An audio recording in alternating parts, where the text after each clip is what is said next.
So, hi everyone! I am Dr. Neo Makatangay, an adult psychiatrist and mental health advocate. So, I'm here with Victoria's Skin for a little advocacy and a little bit of mental health awareness for this coming Valentine. Our first question is, what are our tips or advice for our single men, women, she, it, they, them? Let's be inclusive, no? So, you can still enjoy Valentine's Day. Don't forget that self-care and self-love is still very important in protecting your mental health. So, still go out there, treat yourself a little, have an alone time to recalibrate, recenter, ground. No? Sometimes going to movies alone or eating alone is not something you should be afraid of. It's actually a way of being comfortable with or without someone.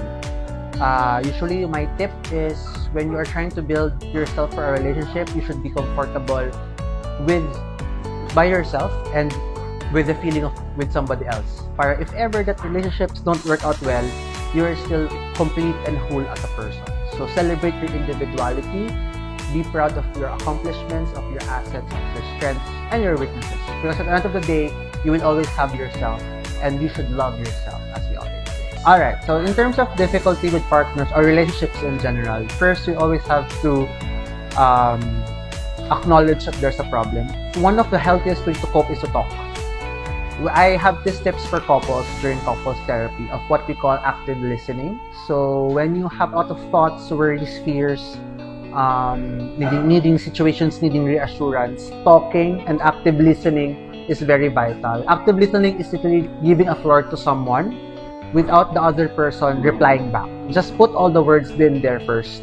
Then identify as a couple which are the must address or prioritize to address and talk about. Then the other party will talk again. Active listening lang yung other partner so that you can put your concerns first. Then when both are now calmer, that's how you talk. Because talking is a healthy way to cope, to address problems. I still believe in those old saying na don't end the day without fixing the problem or at least acknowledging the problem. Then along the way, you fix it. That's why one of my tips is like to acknowledge, accept, process, and respond. So you don't have to always find the solution to the problem immediately, but both of you need to acknowledge the problem first. Then you allocate time to think about it together and as individuals so that you can make it work as a couple. No? Anxiety is very common in relationships, especially when you are trying to redefine, transitioning from bigger responsibility, longer terms, because of course there's the concerns about reassurance, longevity of the relationship, stability of the relationships.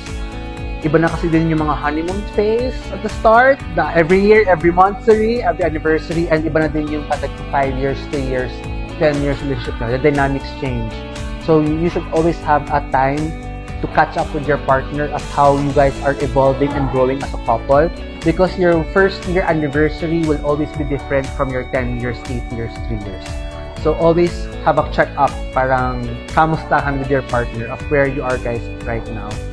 Para yung mga worries and fears, anxieties, marriage, proposals, kids, mapag-usapan because those are anxieties that can come along the way. Especially for long-term relationships, people, the social aspect, the culture, kailan kayo mag-anak, asawa, can be a factor already. So dapat alam niyo as a couple how to respond to that para hindi kayo madala ng pressure ng society. So my first tip is when you don't feel that it is yourself already.